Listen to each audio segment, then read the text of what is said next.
নমস্কার। গল্পসঙ্গীর গল্পের আসরে আপনাদের স্বাগত। আজ আপনারা শুনবেন দুলেন্দ্র ভৌমিকের লেখা গল্প ঘরের মানুষ। দিব্যেন্দু ভেবেছিল নতুন ফ্ল্যাটে এসে গুছিয়ে বসতে দিন সাতেক সময় লাগবে। সেই রকম ভেবেই অফিস থেকে আগাম 1 সপ্তাহ ছুটিও নিয়ে রেখেছিল। 5 বছরের ভাড়া বাড়ির আশ্রয় ছেড়ে নতুন ফ্ল্যাটে এসে নতুন করে সংসার সাজানো খুব সহজ ব্যাপার নয়। শালকিয়া থেকে কাঁকুরগাছি দিব্যেন্দুর কাছে অনেকটা পথ। 5 বছর আগে যেদিন চন্দননগর থেকে বাড়ি বদলে শালকিয়া এসেছিল, সেদিন মনে হয়েছিল কলকাতা যেন নাকের ডগায়, গঙ্গা পেরুলেই ডালহৌসি। কিন্তু গত 5 বছরে অন্তত কয়েকশো বার গঙ্গা পেরুতেই তার অফিসে দেরি হয়ে গেছে। মাঝগঙ্গায় আটকে থেকেছে অসংখ্যবার। অনর মিনিবাসের মধ্যে বসে গঙ্গা দেখতে দেখতে সে বারবার হাতের ঘড়ির দিকে তাকিয়েছে। ঘড়ির কাঁটা কখনো জ্যামে পড়ে না। চারপাশের অচলাবস্থার মধ্যে শুধু ঘড়ির কাঁটাটাই সচল। দিব্যেন্দুর মনে হতো প্রয়োজনের চাইতে বেশি দ্রুতগামী হয়ে কাঁটাটা এগিয়ে যাচ্ছে 10টার দিকে।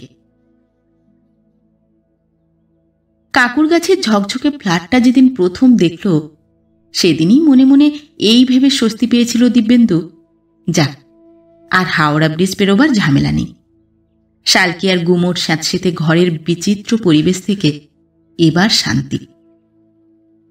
কিন্তু 5 বছরের সংসার আর তার যাবতীয় উপকরণ টেনে এনে এই ফ্ল্যাটের কামরায় ঢোকানো বোধহয় 2-1 দিনের কাজ নয়। কিন্তু কাজে হাত পড়তেই মালুম হলো ব্যাপারটা যতখানি ঝামেলা আর ঝঞ্ঝাটের মনে হয়েছিল, আসলে ততখানি নয়।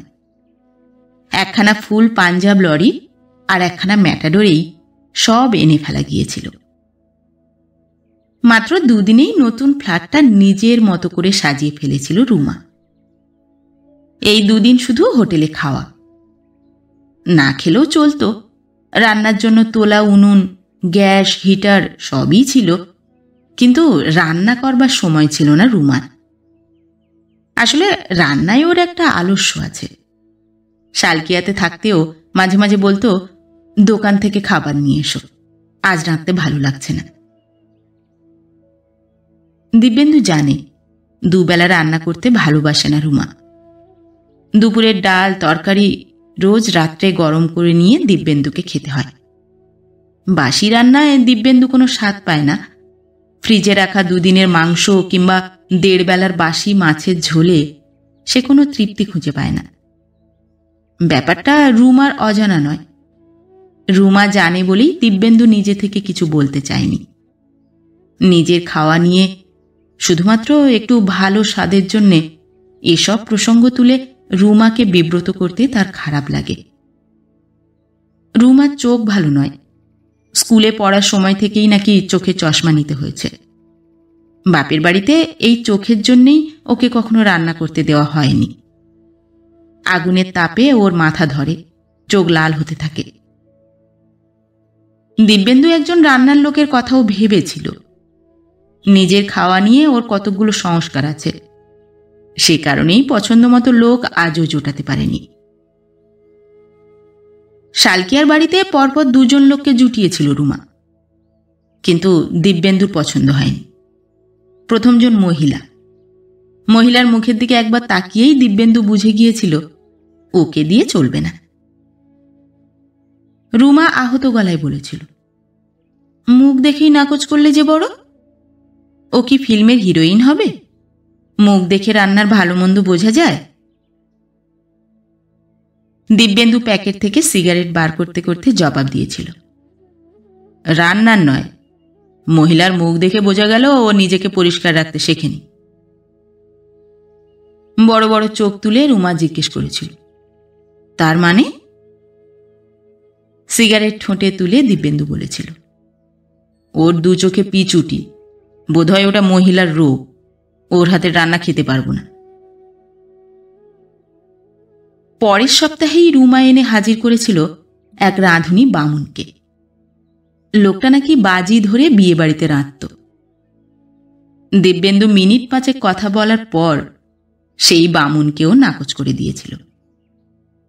লোকটা সিঁড়ি দিয়ে নেমে যাওয়ার পর রুমা সোফা থেকে উঠে দাঁড়িয়ে জানতে চেয়েছিল, এর দোষটা কোথায়, চোখে না কানে?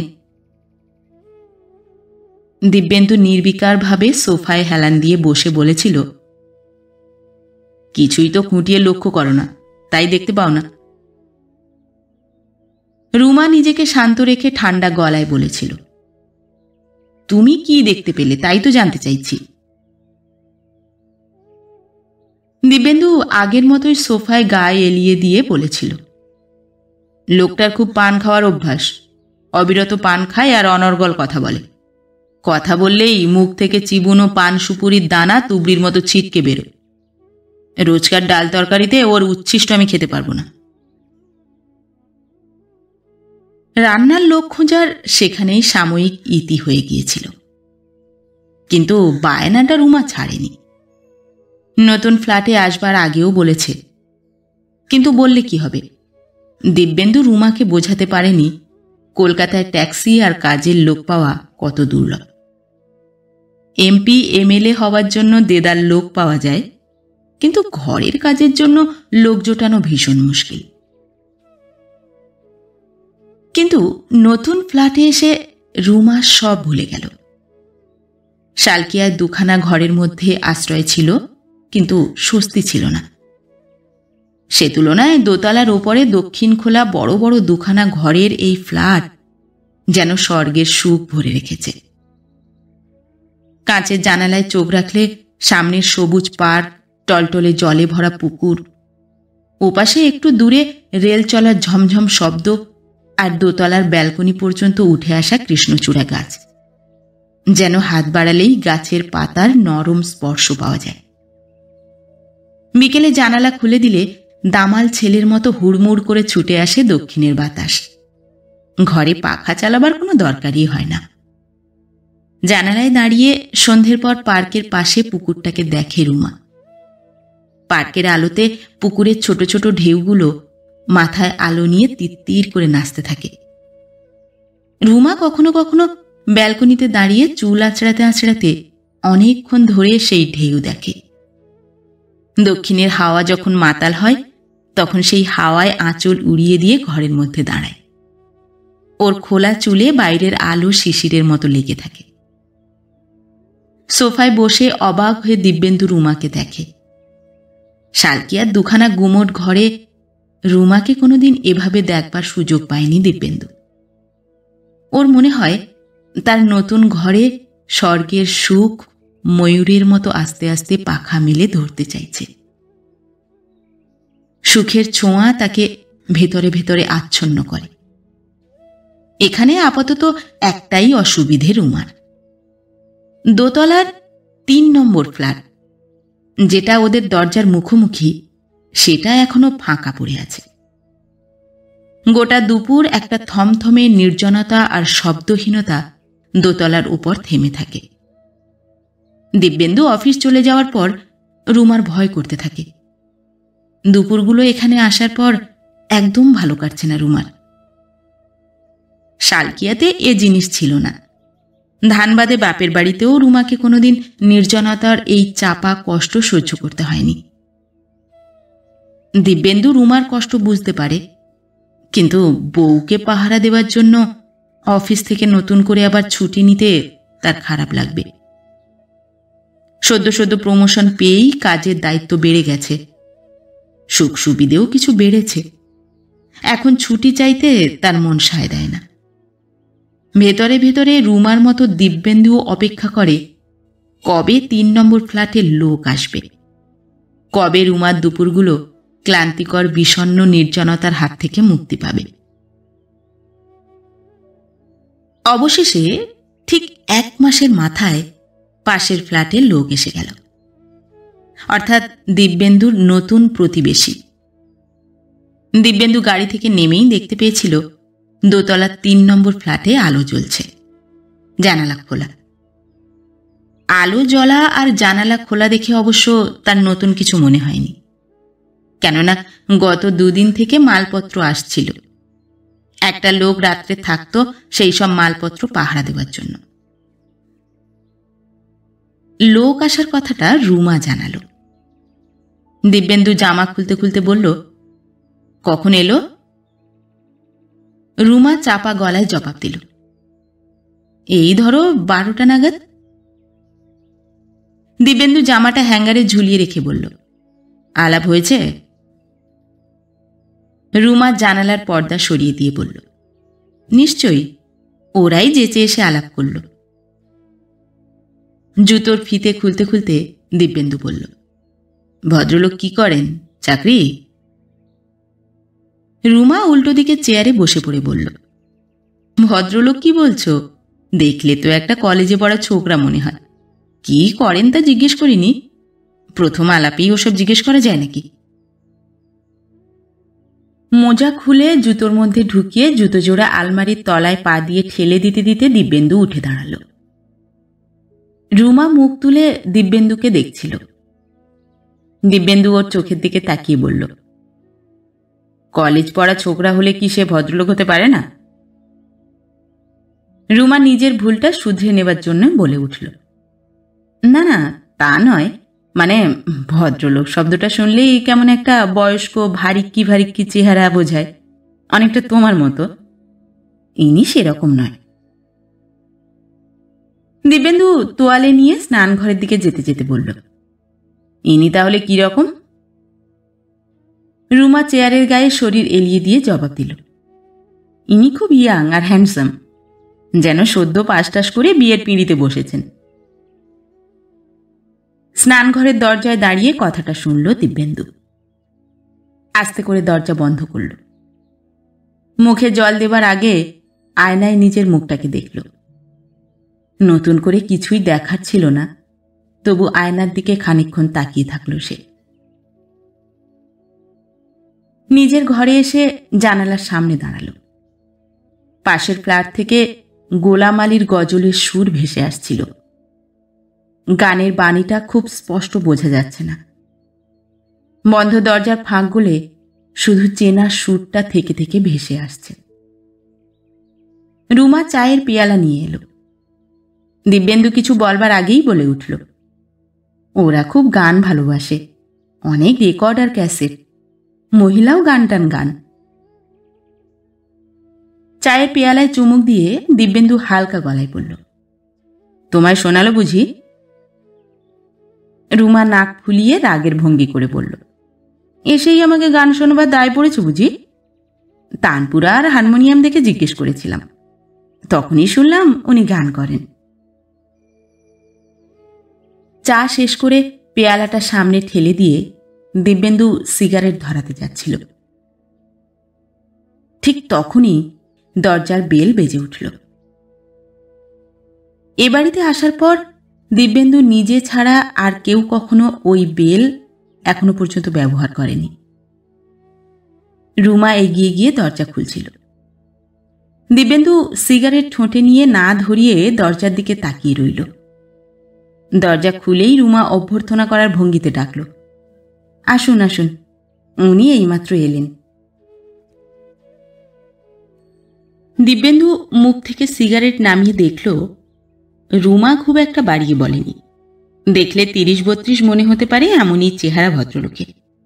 সাদা প্যান্টের উপর পাতলা খদ্দরের পাঞ্জাবি, নিখুঁত করে দাড়ি কামানো, মাথার চুল এখনো চকচকে কালো। ভদ্রলোক হাসছিল। দিব্যেন্দু দেখল ঝকঝকে সাদা দাঁতের শাড়ি। দিব্যেন্দু ভদ্রতা বসে উঠে দাঁড়াতে যাচ্ছিল। ভদ্রলোক হাত তুলে নমস্কার করতে করতে বলল, না না, উঠছেন কেন, বসুন। আমি একটু আলাপ করতে এলাম। আপনার মিসেসের সঙ্গে আগেই আলাপ হয়ে গেছে। আমার নাম অঞ্জন সেন। দিব্যেন্দু সিগারেটের প্যাকেট এগিয়ে দিয়ে নিজের নাম বলল। অঞ্জন প্যাকেটটা ফিরিয়ে দিয়ে হাসল। দিব্যেন্দু বলল, আপনি খান না? অঞ্জন নিঃশব্দে হাসছিল। মুখের হাসি মিলিয়ে যেতে দিল না অঞ্জন। বলল, আগে খেতাম, বিয়ের পর একদম ছেড়ে দিয়েছি। রসিকতা করার ভঙ্গিতে দিব্যেন্দু বলল, আপনার মিসেস বুঝি পছন্দ করেন না? অঞ্জন আগের মতোই হাসতে হাসতে জবাব দিল, একদম না, ওর জন্যই নেশাটা ছাড়তে হলো। আমারও এই ব্র্যান্ড ছিল। দিব্যেন্দু মনে মনে হাসল। অঞ্জন সেন নামক যুবকটির জন্য তার করুণা হচ্ছিল। দিব্যেন্দু সিগারেট ধরালো। অঞ্জন হঠাৎ মুখ ঘুরিয়ে রুমাকে দেখল। রুমা দরজা খুলে দিয়ে সোফার পেছনে দাঁড়িয়ে আছে। দিব্যেন্দু সিগারেটের ধোঁয়া ছাড়তে ছাড়তে প্রশ্ন করল, আপনি কি আমারই মতো চাকুরে নাকি? কথা শেষ হবার আগে অঞ্জন বলল, চাকরি একটা ছিল, সেটা বছর 3 আগে ছেড়ে দিয়ে নিজে অফিস করেছি। আমি চার্টার্ড অ্যাকাউন্টেন্ট। নিজেই অডিট ফার্ম খুলে কয়েকটা পার্টি ধরে কোনো রকম চালিয়ে যাচ্ছি। দিব্যেন্দু চোখ তুলে অঞ্জনকে আবার দেখল। অঞ্জনের ফ্ল্যাট থেকে গোলাম আলীর গজলের সুর আরও স্পষ্ট হয়ে ভেসে আসছিল এ ঘরে। দিব্যেন্দু ভেবে পাচ্ছিল না নতুন আলাপে আর কি কি ধরনের কথা হতে পারে, কিংবা আর কোন প্রশ্ন করে আলাপটাকে আরো খানিকক্ষণ জিয়ে রাখা যায়। অঞ্জন হঠাৎ উঠে দাঁড়িয়ে বলল, এখন আপনি বিশ্রাম করুন, পরে একদিন এসে আড্ডা মারা যাবে। যাবার জন্য উঠে দাঁড়িয়েছিল বলেই দিব্যেন্দুকেও দাঁড়াতে হলো। অঞ্জন দরজা পেরিয়ে সামনের দরজা ঠেলে নিজের ফ্ল্যাটে ঢুকে যাওয়ার আগে পেছন ফিরে ওদের দিকে তাকিয়ে হাসল। রুমা দরজা বন্ধ করতে করতে বলল, ওরা খুব মিশুকে, বউটিও খুব ভালো। দিব্যেন্দু জানালার বাইরে কৃষ্ণচূড়া গাছের দিকে তাকিয়েছিল। চোখ না সরিয়ে বলল, তোমার পক্ষে ভালোই হলো, আর একা একা লাগবে না। পরদিন অফিস বেরোবার সময় সিঁড়ি দিয়ে নিচে নামতে যাওয়ার আগে 3 নম্বর ফ্ল্যাটের বন্ধ দরজাটার দিকে দিব্যেন্দু তাকাল। এখনো নেমপ্লেট বসায়নি। এখানে দরজার গায়ে নেমপ্লেট বসানোটাই রেওয়াজ, হয়তো কাল পরশু বসিয়ে ফেলবে। দিব্যেন্দু গাড়ির দরজা খোলবার আগে দোতলার ব্যালকনির দিকে তাকাল, রোজ যেমন তাকায়। ব্যালকনিতে রুমা দাঁড়িয়ে হাত নাড়ছিল। দিব্যেন্দু দরজা খুলে গাড়ির ভেতরে বসল। গাড়ির ভেতর থেকেও ব্যালকনিতে দাঁড়ানো রুমাকে দেখা যায়। গাড়িটা চলে যাওয়া পর্যন্ত রুমা অপেক্ষা করে থাকে, আজও ছিল। কিন্তু চোখ তুলে রুমাকে আরেকবার দেখতে যাওয়ার আগে 3 নম্বর ফ্ল্যাটের ব্যালকনিতে তার চোখ চলে গেল। ড্রাইভার ততক্ষণে গাড়ি ছেড়ে দিয়েছে। শুধু এক লহমার জন্য তার চোখ হঠাৎ করে পিছলে চলে গিয়েছিল পাশের ব্যালকনিতে। ভালো করে দেখবার আগেই ব্যালকনিতে দাঁড়ানো মহিলার শরীরটা চোখের আড়াল হয়ে গেল। চোখে চশমা থাকলে মুখটা আরো স্পষ্ট করে দেখে নেওয়া যেত। হঠাৎ এভাবে তাকিয়ে দেখাটা ওই মহিলা ভালো চোখে নাও নিতে পারে। ছোটখাটো তুচ্ছ এই ব্যাপারগুলো মাঝে মধ্যেই দিব্যেন্দুকে খুব বিব্রত করে। অফিসের কাজের মধ্যে ডুবে না যাওয়া পর্যন্ত ব্যাপারটার ভালো মন্দ নিয়ে দিব্যেন্দু ভেবে চলল। রাত্রে খেতে বসে রুমা বলল, তোমায় একটা নতুন জিনিস খাওয়াবো, খেয়ে বলতে হবে কেমন হয়েছে। দিব্যেন্দু নানা রকম জিনিস খেতে ভালোবাসে, তবুও রুমার কথায় তার কোনো উৎসাহ এলো না। সে জানে বই দেখে হঠাৎ ভালো রাঁধতে গিয়ে নির্ঘাত ভয়ঙ্কর কিছু তৈরি করে ফেলেছে। রুমার রান্নার হাত একেবারেই ভালো না। রুমা কাঁচের প্লেটে করে জিনিসটা টেবিলে আনল। দিব্যেন্দু মুখে দিয়েই অবাক চোখ তুলে রুমার দিকে তাকাল। রুমা টেবিলের পাশে দাঁড়িয়ে মিটমিট করে হাসছিল। দিব্যেন্দু বলল, তুমি মোচার ঘন্ট রাঁধতে পারো? রুমা চেয়ার টেনে বসতে বসতে বলল, কেমন হয়েছে? জবাব দিতে গিয়ে দিব্যেন্দুকে থামতে হল। জিভের স্বাদটা তাকে কয়েক মুহূর্তের জন্য আনমনা করে রাখল। রুমা আবার তাগাদা দিল। ভাতের গ্রাস মুখে তুলতে যাওয়ার আগে দিব্যেন্দু বলল, দারুণ। নিজের থালায় ভাত নিতে নিতে রুমা বলল, আজ তাহলে নিশ্চয়ই বেশি ভাত খাবে? দিব্যেন্দু রুমার দিকে তাকাল। ওর মুখে রহস্যের হাসি। ও যে এত ভালো রাঁধতে পারে সে কথা এর আগে দিব্যেন্দু কখনো বুঝতে পারেনি। দিব্যেন্দু খেতে খেতে বলল, তুমি এত ভালো রাঁধো, অথচ আমি ভাবতাম তুমি বুঝি। দিব্যেন্দুকে কথা শেষ করতে দিল না রুমা। হাসতে হাসতে বলল, আমি জীবনে কখনো মোচা রাঁধিনি, ও জিনিস করতেও পারি না। এটা পাশের ফ্ল্যাটের দিদি রেঁধে দিয়ে গেল। গলায় ভাত আটকে যাচ্ছিল দিব্যেন্দুর। অবাক চোখে রুমাকে দেখে নিয়ে কাঁচের প্লেটটার দিকে তাকাল। এবার খেতে গিয়ে সে ধরতে পারল এই স্বাদ অতুলনীয়, সন্দেহ নেই, তবুও জিভের এই তৃপ্তি তাকে ভেতরে ভেতরে অন্যমনস্ক করে দিচ্ছে।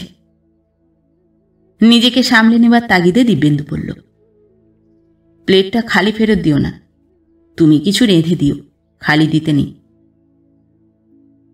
রুমা অসহায় ভাব দেখিয়ে বলল, দূর ছাই, আমি কি রাঁধব, আমার চেয়ে ঢের ভালো রাঁধেন উনি, ভাবছি ফ্রিজ থেকে আইসক্রিম বানিয়ে দেব। সকালে অফিস যাওয়ার সময় দিব্যেন্দু ভাত খায় না। রুমা টোস্ট আর ডিমের পোচ বানিয়ে দেয়। আজ খেতে বসে তাকে আবার অবাক হতে হলো। রুমা খাবার টেবিলে রোজ তাকে চমকে দিচ্ছে। চিনেমাটির ডিশে ছোট ছোট 3টে উচ্ছে সেদ্ধ, পাশে গোলমরিচের গুঁড়ো। দিব্যেন্দু আঙুল তুলে জিনিসটা দেখালো। রুমা রুটি সাজিয়ে দিয়ে বলল, এখন থেকে রোজ খাবে, তাতে কখনো সুগার বাড়বে না। দিব্যেন্দু তীক্ষ্ণ চোখে রুমাকে দেখতে দেখতে বলল, আমার তো সুগার নেই। রুমা হিটারে পোস্ট তৈরি করছিল। মুখ না ঘুরিয়ে জবাব দিল, তোমার বংশের অনেকেরই তো ছিল, আগে থেকে সাবধান হতে দোষ কি? দিব্যেন্দু ফস করে বলে ফেলল, তেতো খেতে আমার ভালো লাগে না। রুমার যেন জবাবটা মুখস্থ করা ছিল, সেইভাবে এগিয়ে এসে বলল, তুমি আমার দিকে তাকিয়ে থাকো, আমি তোমার মুখে টপাটপ পুড়ে দিই, দেখবে রসগোল্লার মতো স্বাদ পাবে।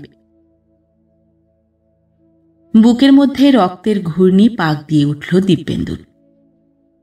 তার শরীরের মধ্যে কোথাও যেন এই মুহূর্তে কিছু একটা ঘটে গেল। সেটা কি জিনিস সে জানে না। তলপেটের ভেতর থেকে একটা শিরশির অনুভব আর্তনাদের মতো গোটা শরীরে ছড়িয়ে পড়তে লাগল। দিব্যেন্দু 2 হাতের উপর মাথা সঁপে দিয়ে চোখ বুজল। তার কানের পাশের চুড়ির শব্দ, পিঠের উপর একটা হাতের স্পর্শ। ঘরের হাওয়া তার নাকে বয়ে নিয়ে এলো চন্দনের গন্ধ। ধূপের ধোঁয়ার মতো সেই গন্ধ তার নাকের সামনে থেমে রইল কয়েক মুহূর্ত। অথচ চোখ না খুলেই দিব্যেন্দু বুঝতে পারল এই গন্ধ রুমার নয়। রুমা কখনো চন্দন সাবান মাখে না, এখনো ও স্নান সারা হয়নি। ভিজে চুলের রাশি থেকে কোনো শীতল সুবাস কিংবা ওর ঠান্ডা শরীর থেকে সাবানের গন্ধ আসার সময় এটা নয়। রাত্রে রুমা শোবার আগে বিদেশি পারফিউম ব্যবহার করে। ওর সারা শরীর থেকে সারা রাত সেই সৌরভ বিছানাময় ছড়াতে থাকে। দিব্যেন্দু চোখ তুলে তাকাল। পোস্ট তৈরি করে রুমা তাতে নুন ছিটিয়ে দিচ্ছে। ওর হাতে চুড়ির বাহুল্য নেই। ডান হাতে রূপোর বালা, বাঁ হাতে সোনায় মোড়া নোয়া। চুড়ির শব্দ ওর হাত থেকে শোনা যায় না। গাড়িতে উঠবার আগে আজ ইচ্ছে করেই চোখ তুলে দোতলার পাশের ফ্ল্যাটে তাকিয়েছিল দিব্যেন্দু। আজও ভালো করে দেখবার আগে মহিলা সরে গেল ব্যালকনিতে শুকোতে দেওয়া শাড়ির আড়ালে। যেন ওই মহিলার জানা ছিল দিব্যেন্দু কখন উপরে চোখ তুলে তাকাবে। দিব্যেন্দু গাড়িতে উঠতে একটু সময় নিল। রুমার দিক থেকে চোখ নামিয়ে আনার সময় ইচ্ছে করেই এবারও পাশের ব্যালকনিতে চোখ রেখেছিল। কিন্তু শাড়ির আড়াল ভেদ করে কিছুই দেখতে পেল না দিব্যেন্দু। অথচ আড়াল থেকে প্রতিদিন ওই মহিলা অর্থাৎ মিসেস সেন তার কৌতূহলকে বাড়িয়ে যাচ্ছিল। খাবার টেবিলে বসে কৌতূহলটা যেন চাবুকের চেহারা নেয়। জিভের স্বাদ তার বুকের মধ্যে জ্বালা ধরাতে থাকে। আজ খেতে বসে সেই কৌতূহল অদম্য চেহারা নিয়ে ফেলল। রুমা স্টিলের বাটি থেকে প্লেটে খাবার তুলছিল। প্লেটটা এগিয়ে দিয়ে বলল, দিদি পাঠিয়েছেন, ডালের বড়ি দিয়ে পাবদা মাছের ঝোল। দিব্যেন্দু অন্য খাবার সরিয়ে মাছের ঝোলটা টেনে নিল। ভাত মুখে তুলতেই জিভের স্বাদ তাকে আবার অন্যমনস্ক করে দিল। মনে পড়ল বহুদিন পরে সে এই জিনিস খাচ্ছে। পুরনো স্মৃতির মতো পুরনো স্বাদও বুঝি এক ধরনের বিষণ্ণতা দেয়। দিব্যেন্দু নিঃশব্দে খেয়ে উঠে গেল। খোলা জানালায় দাঁড়িয়ে সিগারেট ধরিয়ে সামনের ছোট ব্যালকনিতে এসে দাঁড়াল। ৩ নম্বর ফ্ল্যাটে তখন ক্যাসেটে দেবব্রত বিশ্বাসের রবীন্দ্রসঙ্গীত বেজে যাচ্ছিল। বাইরের বিষণ্ণ আকাশের নিচে সেই সুর একটা মাতাল হাওয়ার মতো দিব্যেন্দুর চারপাশে পাক খেতে আরম্ভ করেছে। সেই সঙ্গে একটা অদম্য কৌতূহল। অথচ ব্যাপারটা রুমাকে বুঝিয়ে বলা যাবে না। পরস্ত্রী নিয়ে স্বামীর কৌতূহলকে কোনো মেয়েই ভালো চোখে দেখে না, রুমাও দেখবে না। চুলে চিরুনি চালাতে চালাতে রুমা ব্যালকনিতে এসে দাঁড়াল। ট্রেনের শব্দে গানের সুর ততক্ষণে ঢাকা পড়ে গেছে। ওভারহেডের তারে চলমান ট্রেনের গতি আগুন ছিটকে দিচ্ছিল, অনেকটা উড়ন্ত হাউইয়ের ফুলকির মতো। দিব্যেন্দু সামনে তাকিয়েছিল। তার চোখে কোনো দৃশ্যই স্পষ্ট করে ধরা পড়ছিল না। শুধু অন্ধকারের দিকে তাকিয়ে নিজেকে একটু একলা করে নিচ্ছিল। রুমার কথায় ঘুরে দাঁড়াতে হলো। রুমা চুলে চিরুনি গেঁথে নিয়ে বলল, কাল একটু সকাল সকাল আসতে পারবে? দিব্যেন্দু ব্যালকনি থেকে ভিতরে এলো। সোফায় বসে সিগারেটের ছাই ঝেড়ে নিয়ে বলল, কেন? রুমা আবার চিরুনি চালাতে চালাতে বলল, কাল একটা নেমন্তন্ন আছে। দিব্যেন্দুর এবার অবাক হওয়ার পালা। নতুন জায়গায় হঠাৎ কে নেমন্তন্ন করবে? রুমার বাপের বাড়ি ধানবাদে। এক মেশো অবশ্য সল্টলেকে থাকেন। শালকিয়া থাকতে মাত্র একবারই সেখানে গিয়েছিল। বহুদিন তাদের সঙ্গে কোনো যোগাযোগ নেই। দিব্যেন্দু সিগারেটটা ছাইদানিতে গুঁজে দিয়ে বলল, কে আবার নেমন্তন্ন করল? রুমা ফিতে দিয়ে চুলের গোড়া বাঁধছিল। দড়িটা শক্ত করে বেঁধে নিয়ে বলল, বেশি দূরে নয়, পাশের ফ্ল্যাটে। দিব্যেন্দু প্যাকেট থেকে আরেকটা সিগারেট বার করতে করতে বলল, উপলক্ষটা কি? রুমা চুলের বেনি করতে করতে হাসল।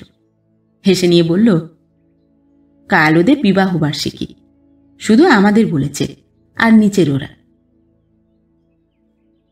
নতুন সিগারেটের ধোঁয়া ছেড়ে দিব্যেন্দু সোফায় হেলান দিল। রুমা তাগাদা দেওয়ার ভঙ্গিতে বলল, তাড়াতাড়ি আসবে তো? দিব্যেন্দু একইভাবে বসে উত্তর দিল, নিশ্চয়ই। মহিলাকে দেখবার বড্ড কৌতূহল, কাল অন্তত দেখা যাবে। বুকের ওপর থেকে বেনিটা পিঠের দিকে ছুঁড়ে দিয়ে রুমা বলল, ওর খুব লজ্জা, বাইরে বিশেষ বেরোন না। তুমি আসার আগে এই ঘরে বসে গল্প করছিলেন, নিচে গাড়ির আওয়াজ হতেই ছুটে চলে গেলেন নিজের ঘরে।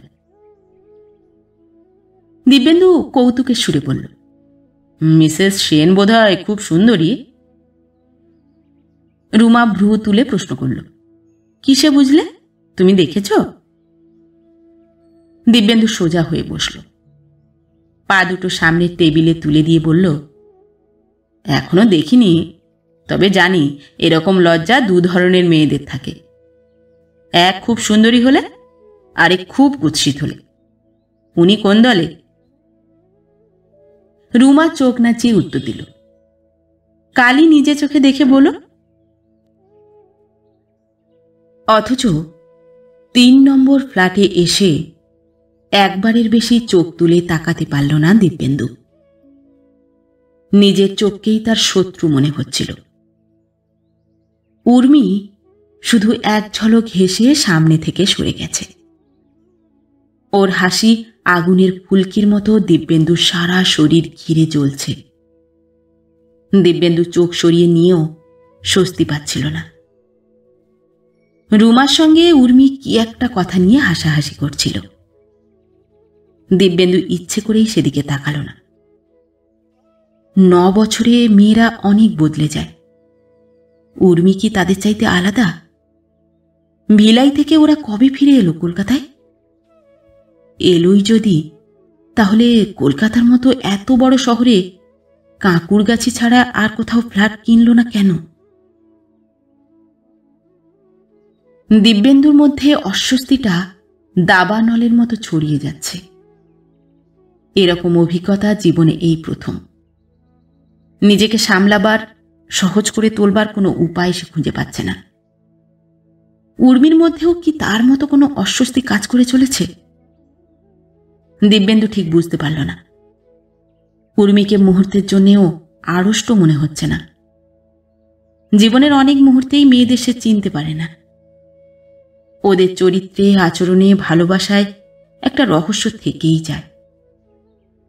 দিব্যেন্দু নিজেকে ব্যস্ত রাখার তাগিদে সিগারেট ধরালো।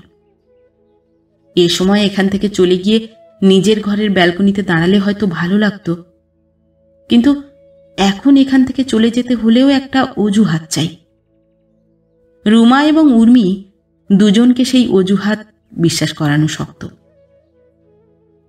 রুমা তার স্বামীকে জানে 7 বছর ধরে। উর্মির জানাটা বোধ হয় আরও গভীরে। সময়ের হিসেব ধরে সেটা মাপা যায় না। অনুভবের কোনো বয়স নেই। উর্মির কথাটাই মনে পড়ে যাচ্ছে দিব্যেন্দুর। নিচের তলা দম্পতিরা এসে যেতেই ঘরটা ভরে উঠল। ওরা হাতে করে ফুলের বোকে এনেছে।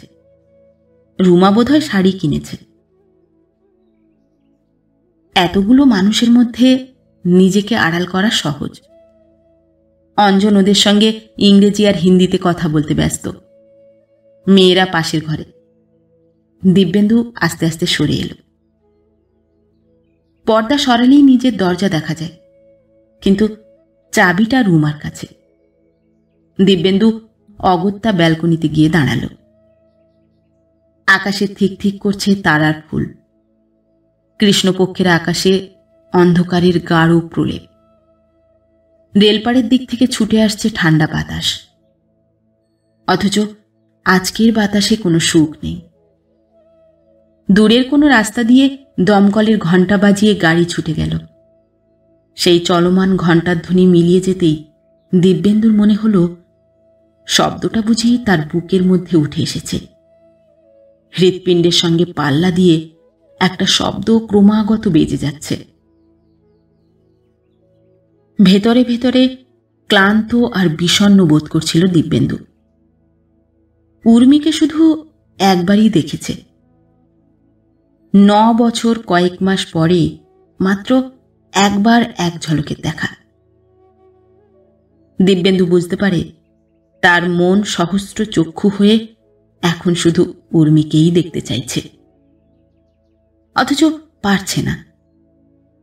নিজেকে উর্মির মতো সহজ করতে পারলে উর্মির মতো সেও হাসতে হাসতে হাত তুলে নমস্কার করে বলতে পারত, যেমন উর্মি বলেছে, আসুন আসুন, আসুন বসুন। অতিথি আপ্যায়নের নিখুঁত ভঙ্গি। দিব্যেন্দু কথা বলতে পারেনি। একটা স্তম্ভিত বিস্ময় তাকে বোবা করে রেখেছিল। নিজেকে উর্মির মতো সহজ করে তোলা তার পক্ষে সম্ভব হচ্ছে না। যদি হতো তাহলে সেও বলতে পারত, কেমন আছো? উর্মির কাছ থেকে সেই তুচ্ছ আর গতানুগতিক মামুলি প্রশ্নটার জবাব জানতে বড় স্বাদ হচ্ছে দিব্যেন্দুর। ব্যালকনির কোণের দিকে নিজেকে সরিয়ে নিয়ে গিয়ে দিব্যেন্দু দাঁড়ালো। এ জায়গায় আলো কম। অন্ধকারকেই এখন তার বন্ধু বলে মনে হচ্ছে। হাতের সিগারেট শেষ হতেই দিব্যেন্দু আবার সিগারেট ধরালো। তার চোখ দূরের রাস্তার দিকে ছড়ানো। হাত থেকে একটা ছবির প্যাকেট আচমকা রাস্তায় পড়ে গেলে সমস্ত ছবিগুলো যেমন এলোমেলো হয়ে ছড়িয়ে যায়, হাওয়া লেগে একটু একটু করে উড়তে থাকে, তেমনি দিব্যেন্দুর ভেতরেও কয়েকটা ছবি এলোমেলো হয়ে উঠছিল। এক একটা ছবি যেন জীবনের এক একটা মুহূর্তের সংবাদ। দিব্যেন্দু টের পেল ঘরের মধ্যে জোর আড্ডা জমেছে। বোধহয় কেউ রেকর্ড প্লেয়ার চালিয়ে দিল। শব্দ সহ্য হচ্ছিল না। নিজেকে একলা রাখার চেষ্টাটা নষ্ট হয়ে যাচ্ছিল। বিরক্ত চোখে ঘরের দিকে মুখ ফেরাতেই সে আবার বোবা হয়ে গেল। তার এক হাত দূরত্বে উর্মি দাঁড়িয়ে, মুখে খানিক আগের সেই হাসি নেই, অতিথি আপ্যায়নের সেই নিখুঁত ভঙ্গিটিও অদৃশ্য। উর্মি আরও এক পায়ে গেল। গা শিরশির করা কষ্ট দিব্যেন্দুর। উর্মি চাপা গলায় ডাকল, বাইরে কেন, ভেতরে এসো। দিব্যেন্দু চোখ তুলল। চোখ তুলে উর্মির মুখের দিকে তাকাতে সংকোচ বোধ করছিল। মনের এই অবস্থাটাকে কি বলে তা দিব্যেন্দু জানে না। উর্মি আঙুল দিয়ে দিব্যেন্দুর কবজির কাছে স্পর্শ করল, বলল, চলো এখন খেতে দেব। দিব্যেন্দু সিগারেট নিভিয়ে ফেলে বলল, আমার খিদে পাচ্ছে না। উর্মি নিঃশব্দে হাসল, ঠিক আগের মতো। হাত সরিয়ে নিয়ে বলল, মিথ্যে কথা বলো, খেতে ইচ্ছে করছে না। দিব্যেন্দু উর্মির মুখের উপর চোখ রাখল। সূচের মতো তীক্ষ্ণ চোখে উর্মি এখন তাকে বিদ্ধ করছে। ঠোঁটের উপর একটু হাসি জাগল উর্মির। বলল, 9 বছরে অনেক বুড়িয়ে গেছ। দিব্যেন্দু হাসল না। উর্মির ঠোঁটের হাসিটুকু দেখতে দেখতে বলল, তুমি তো বুড়িয়ে যাওনি। উর্মি ওর বিশাল খোঁপায় গোঁজা ফুলের মালাটা আলতো হাতে ঠিক করে নিয়ে বলল, অঞ্জন আমায় বুড়িয়ে যেতে দেয়নি। উর্মি চলে যাওয়ার আগে পিছন ফিরে তাকাল। ওর আশ্চর্য চোখে সেই আগের মতো ইশারা। ইশারায় ঘরের ভেতরে ডাকল দিব্যেন্দুকে। ঘরে এসেই দিব্যেন্দু দেখল উর্মি আবার নিজেকে বদলে ফেলেছে। অন্য অতিথিদের চাইতে দিব্যেন্দুকে আলাদা করে দেখছে না। কোনো সঙ্গত কারণ ছিল না, তবু দিব্যেন্দুর সারা শরীর আর মন জুড়ে একটা কষ্ট উত্তাল হতে থাকল। বিছানায় এসেও শান্তি খুঁজে পাচ্ছিল না সে। দু চোখের পাতায় কোনো ঘুম ছিল না। ভেতরের ক্লান্তিটাকে সে জানে, ভালো করে চেনে। এই ক্লান্তি তার চোখে ঘুম না এনে বরং বিনিদ্র রাখবে। দিব্যেন্দু বালিশে মুখ গুঁজে দু চোখ অন্ধকার করল। নিঃশ্বাস বন্ধ হয়ে আসছে। পাশ ফিরে শুয়ে হাতের পাতা দিয়ে চোখ ঢেকে রাখল। বিছানায় সেই গন্ধটা ভেসে আসছে। 9 বছর পর যে গন্ধটা আজই সন্ধ্যায় ব্যালকনিতে পাওয়া গেছে। মন কেমন করা বিষণ্ণ এবং নিষ্ঠুর সেই গন্ধ তার মশারির মধ্যে কেমন করে চলে এলো।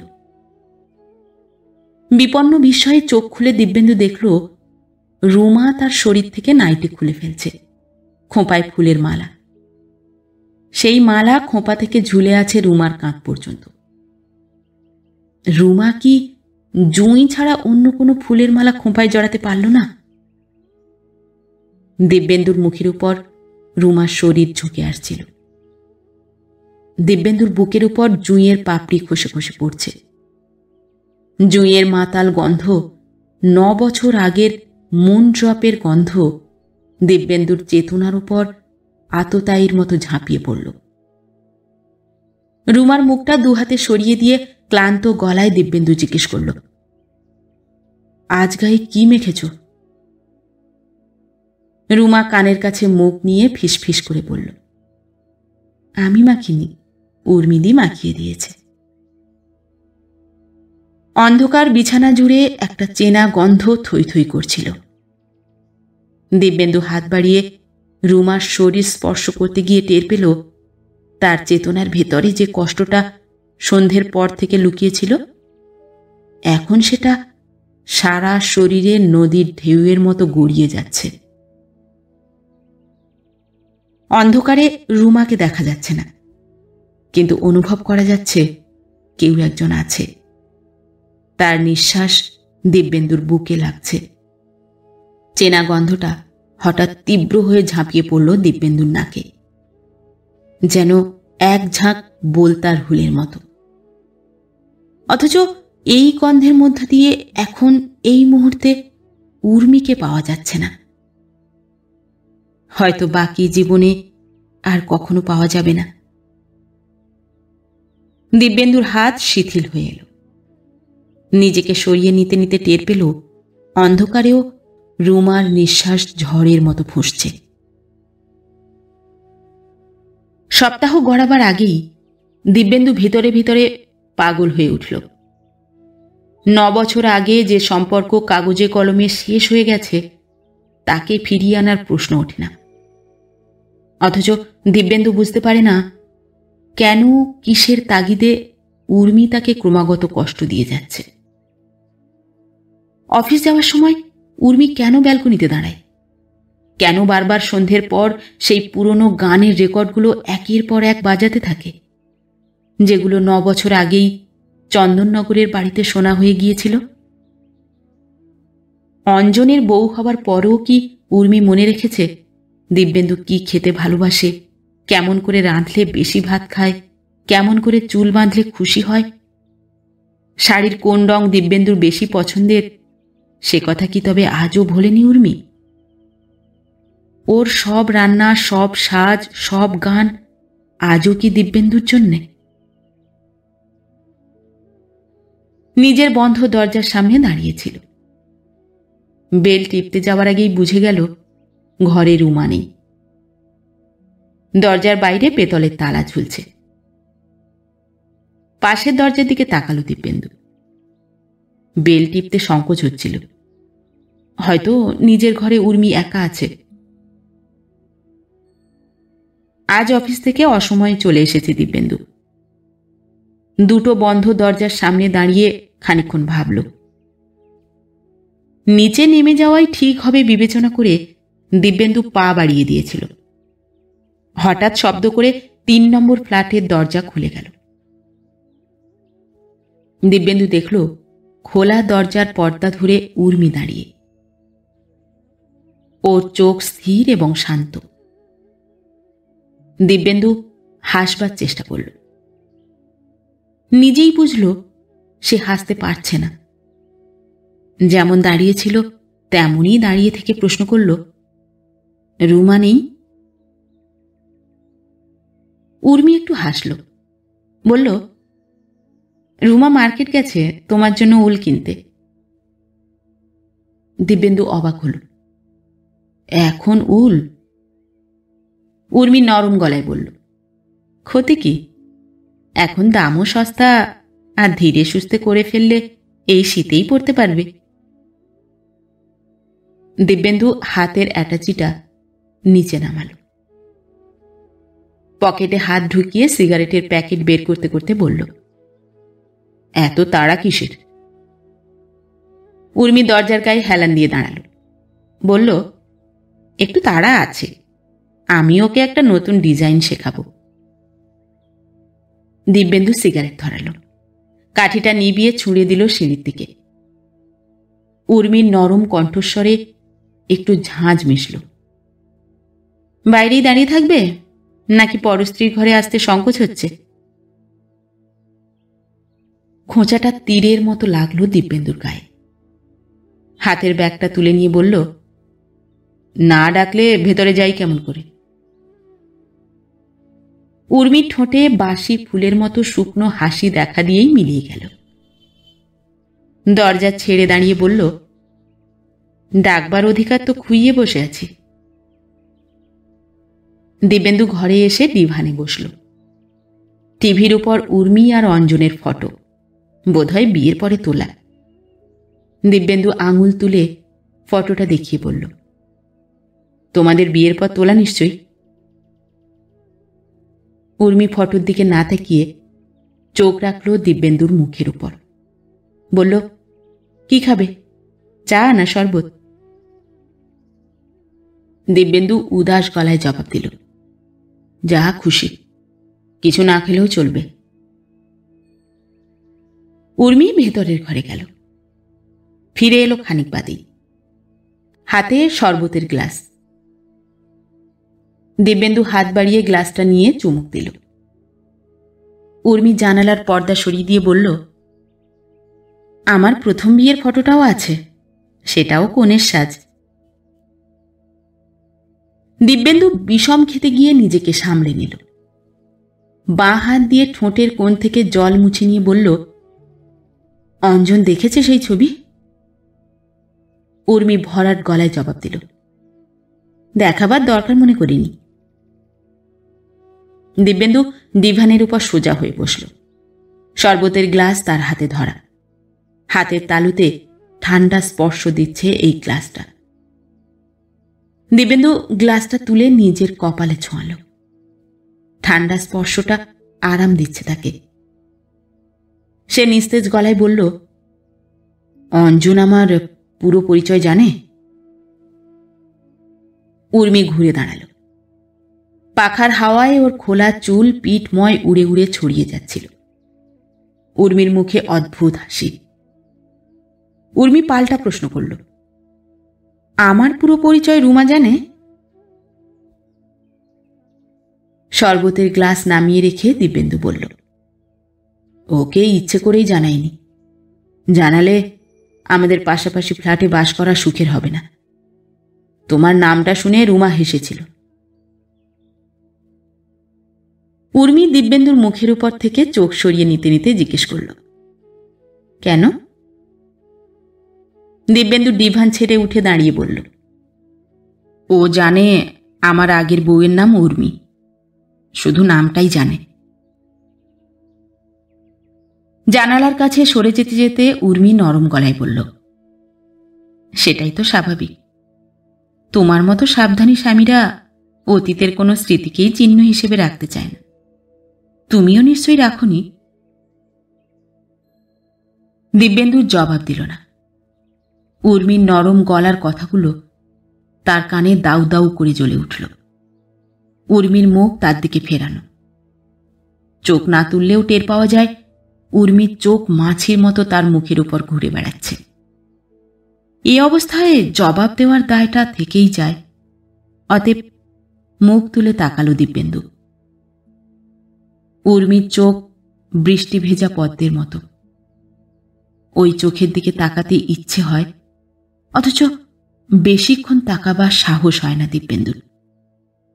নিজের চোখকে সরিয়ে নেওয়ার আগে বলল, হয়তো রাখা যেত, কিন্তু রাখিনি, রাখতে পারিনি। উর্মি দিব্যেন্দুর কথা শেষ হওয়ার সঙ্গে সঙ্গে বলে উঠল, রাখতে চাওনি এ কথাটা বলতে আটকাচ্ছে কেন? দিব্যেন্দু উঠে দাঁড়িয়েছিল। এবার মেঝে থেকে অ্যাটাচিটা তুলে নিয়ে বলল, এখন ওসব প্রশ্নোত্তরের কোনো অর্থ হয় না। তোমার কিংবা আমার দুজনের দায় এখন আলাদা। আমি রুমাকে কষ্ট দিতে চাই না। দিব্যেন্দু চলে যাচ্ছিল। উর্মি দরজার কাছে এগিয়ে এসে বলল, তাহলে 9 বছর আগে আমাকে কষ্ট দিয়েছিলে কেন? কেন ছেড়ে দিলে আমাকে? দিব্যেন্দু দরজার সামনে থমকে দাঁড়াল। উর্মির চোখ এখন অপমানের ছোঁয়া পেয়ে কঠোর হয়েছে।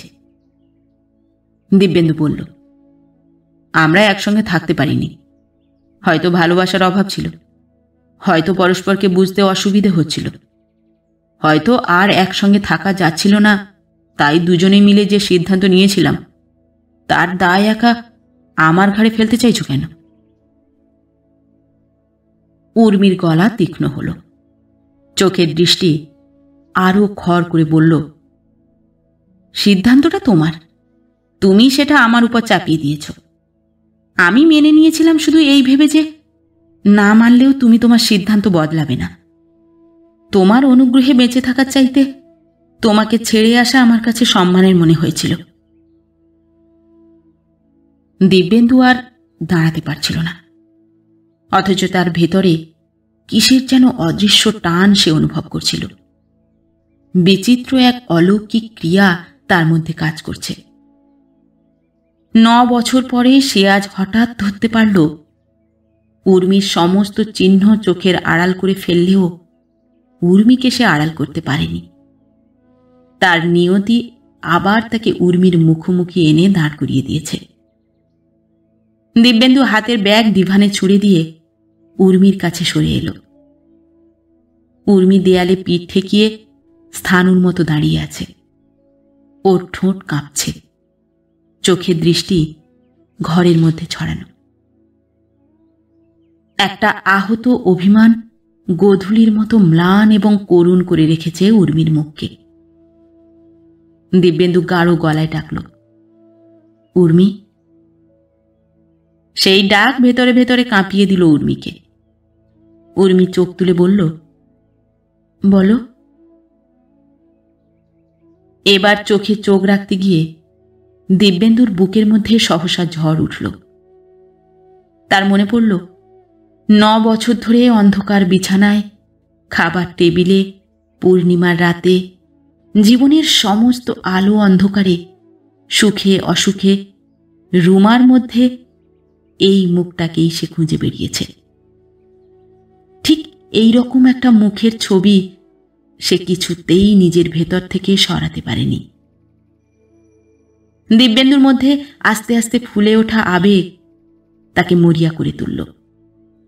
সে টের পেল 30 বছর বয়সের কষ্ট আর অনুভবগুলো তাজা চেহারা নিয়ে তার মধ্যে ফিরে আসছে।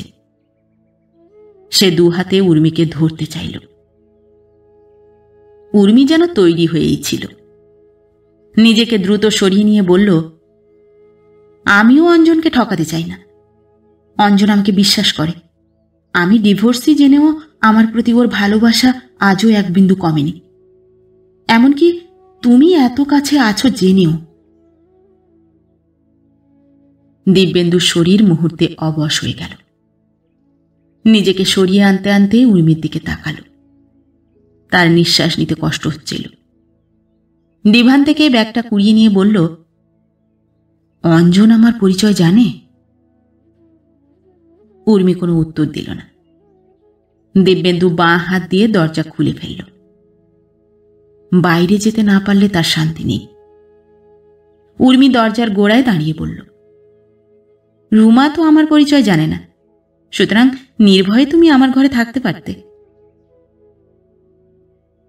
দিব্যেন্দু সিঁড়ির দিকে চোখ রেখে বলল, অঞ্জন তো আসতে পারে, ভয় তো শুধু আমার একার নয়। উর্মি এবার শব্দ করে হাসল। হাসতে হাসতেই বলল, অঞ্জনের হারাবার ভয় নেই, ও ভালোবাসতে জানে। দিব্যেন্দু ঘুরে দাঁড়াল। ওর চোখ উর্মির মুখের উপর। চাপা অহংকারে ছেয়ে আছে উর্মির মুখ। নিজের বুকের মধ্যে অপমানের ধাক্কাটা টের পেয়েছে দিব্যেন্দু। তীক্ষ্ণ গলায় প্রশ্ন করল, কতটা ভালোবাসতে জানে? উর্মির গলায় অহংকার প্রবল হল। গর্বিত কণ্ঠে বলল, অন্তত তোমার চাইতে ঢের বেশি জানে। ও তোমার মতো অবিশ্বাসী নয়। দিব্যেন্দুর মধ্যে অপমানের জ্বালাটা নতুন করে জ্বলে উঠল। হাতের ব্যাগটা আবার ছুঁড়ে দিল ডিভানের উপর। তার ভেতরে একটা আদিম আক্রোশ প্রবল হয়ে উঠতে চাইছে। বাঁ হাতে দরজা বন্ধ করে উর্মির দিকে এগোল। উর্মির চোখে কোনো ভয় নেই। ওর অহংকারী মুখ যেন আরো বেশি গর্বিত দেখাচ্ছে। দিব্যেন্দু ওর 2 কাঁধে থাবা দিয়ে ধরে কাছে টানল। উর্মি বাধা দিল না। দিব্যেন্দু বলল, অঞ্জনের বিশ্বাস আর ভালোবাসার গর্ব আমি এই মুহূর্তে যাচাই করে দেখতে চাই। তুমি আমায় আটকাতে পারবে না। উর্মি নিজের 2 হাতে দিব্যেন্দুর হাত সরিয়ে দিয়ে হাসল। ওর 2 চোখে বিদ্রূপ আর শ্লেষ ঝকঝক করছে। ডিভানের কাছে এসে বলল, এর বেশি কিছু বুঝি তোমার ভাবনায় এলো না? তুমি আজ তস্করের মতো যা চিনিয়ে নিতে চাইছো, তাই তো একদিন অনায়াসে ফিরিয়ে দিয়ে সুখী হতে চেয়েছিলে। যা জোর করে আদায় করছিলে তা তো রুমাও তোমাকে দিতে পারে। দিব্যেন্দু দেয়ালে ঠেস দিয়ে দাঁড়িয়ে উর্মিকে দেখল। ওর মুখের উপর থেকে অহংকারের পর্দাটা সরাতে পারছে না দিব্যেন্দু। বলতে পারছে না, সুখ নয়, শুধু এক বিন্দু শান্তি চাই উর্মি। শুধু বুঝতে চাই তুমি আমার চাইতে কতখানি সুখী। 9 বছর আগের সুখ আর আজকের সুখে কতটুকু ফারাক। শুধু একটিবার জানতে চাই, অন্ধকার বিছানায় তোমার কখনো দিব্যেন্দুকে মনে পড়ে কিনা। দিব্যেন্দু সিঁড়ি দিয়ে নিচে নামতে নামতে বুঝতে পারল, যে কথা আজ উর্মিকে বলা গেল না, সে কথা হয়তো আর কোনো দিনও ওকে বলা যাবে না। শুধু দিব্যেন্দু মনে মনে জানবে, তার পাশের ফ্ল্যাটে এক নিষ্ঠুর ব্যাধ সব সময়ের জন্যে রুমার আড়ালে পোঁত পেতে আছে। সকালে, সন্ধ্যায়, স্বাদে, গন্ধে আর গানের মধ্য দিয়ে তার অব্যর্থ স্বর নিক্ষেপ করে যাবে দিব্যেন্দুর উপর। নির্বোধ নাবালিকা রুমা জানে না, ওর উর্মিদি ওকে যা বোঝায়, যা শেখায়, খাবার টেবিলে আদর করে যে রান্না নিজে রেঁধে পাঠায়, তাতে এক ধরনের জ্বালা থাকে। অফিস যাওয়ার আগে রুমা ইদানিং পকেটে বেলফুল রেখে দেয়। বলে, অফিসে এই গন্ধ আমাকে মনে করাবে। রুমাকে নয়, এই গন্ধ উর্মিকে মনে করায়। দিব্যেন্দুর মন এলোমেলো হয়ে যায়। সে জানে না, বুঝতে পারে না কেন, কিসের তাগিদে উর্মি বারবার তার স্মৃতিকে জ্বালিয়ে রাখতে চায়। ঘরের আলো নিভিয়ে দিয়ে রুমা বিছানার উপর এলো। ও আজ নাইটি পরেনি। ওর জন্মদিনে উর্মি ওকে সাজিয়ে দিয়েছে। রুমা কি একবারও আয়নায় নিজের মুখ দেখেনি? গাঢ় সবুজ রঙের বেনারসি, কপালে সবুজ টিপ আর খোঁপায় জড়িয়ে রাখা জুঁইয়ের মালা, এই সাজ রুমার কবে থেকে পছন্দ। ওর শরীরের ভাঁজ থেকে উঠে আসছে 9 বছর আগের গন্ধ। ফিরিয়ে আনছে এক সুবাসিত স্মৃতি, যা ধারালো অস্ত্রের মতো বিঁধে যাচ্ছে তার মগজে। দিব্যেন্দু আচ্ছন্নের মতো উঠল। তার পা টলছিল। সন্ধ্যের পর বিয়ার খেয়েছিল। সেই নেশা এখন ফিরে আসবার কথা নয়, তবু এলো। দিব্যেন্দু দেখল, আধো অন্ধকারে একটা সবুজ দ্বীপের মতো রুমা দাঁড়িয়ে। ওর শরীর থেকে খসে পড়ছে বেনারসির আঁচল। নিজেকে নিজেই উন্মুক্ত করছে রুমা। সহসা কোমরের উপর থেকে শাড়ি সরিয়ে রুমা এগিয়ে এলো। আবছা অন্ধকারে ও চকচক করে উঠল জিনিসটা। দিব্যেন্দু হাত বাড়িয়ে রুমার কোমরে জড়ানো জিনিসটা স্পর্শ করল। ভেতরে ভেতরে কাঁপছিল দিব্যেন্দু। এ জিনিস রুমা কোথায় পেল? অন্ধকারে রুমার গাঢ় গলা দিব্যেন্দুর কানে গম গম করে বলল, নতুন বানালাম, তোমায় আগে বলিনি, হঠাৎ চমকে দিতে চেয়েছিলাম। দিব্যেন্দু হাত সরিয়ে নিল। তার হাত শিরশির করছিল। সাপের গায়ে হাত রাখার মতো অনুভূতি। এবার ছোবল তুলছে সেই সাপ।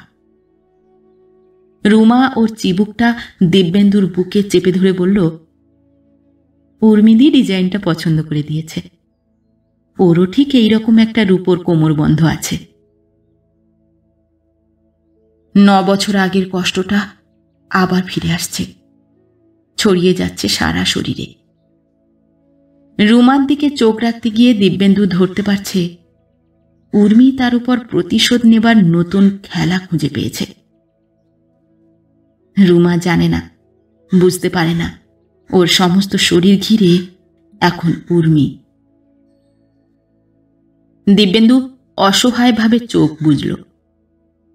নিজেকে ক্লান্ত মনে হচ্ছে তার, অথচ এখন রুমা তাকে টানছে। ওর শরীরের আকর্ষণ এড়িয়ে যাওয়া সম্ভব নয়।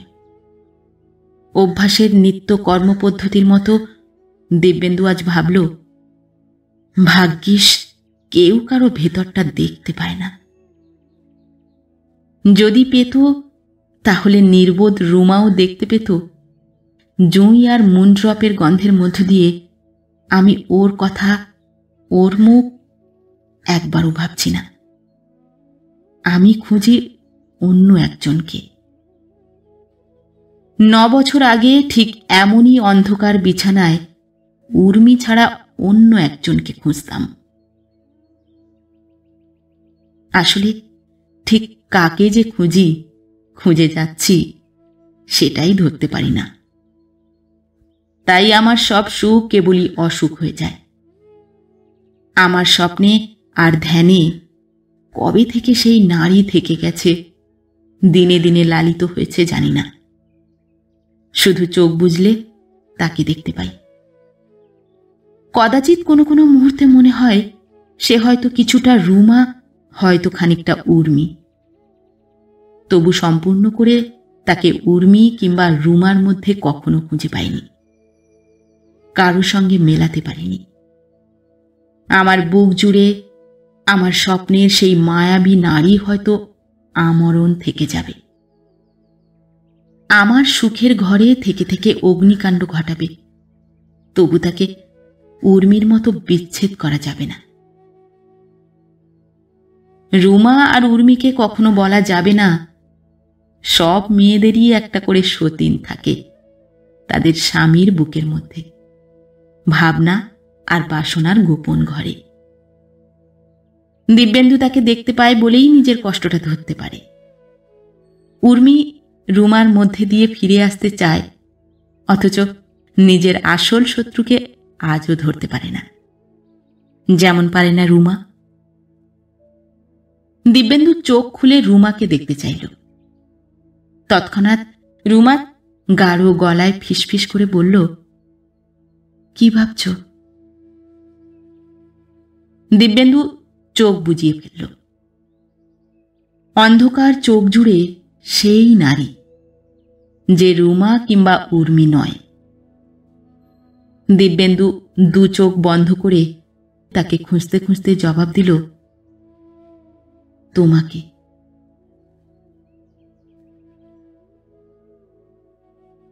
নমস্কার। নতুন আরেকটি গল্প নিয়ে খুব শিগগির ফিরে আসছি। ততক্ষণ সবাই ভালো থাকবেন, সুস্থ থাকবেন।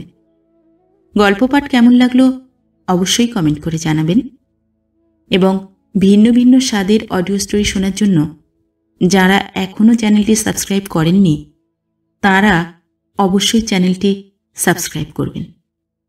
ধন্যবাদ।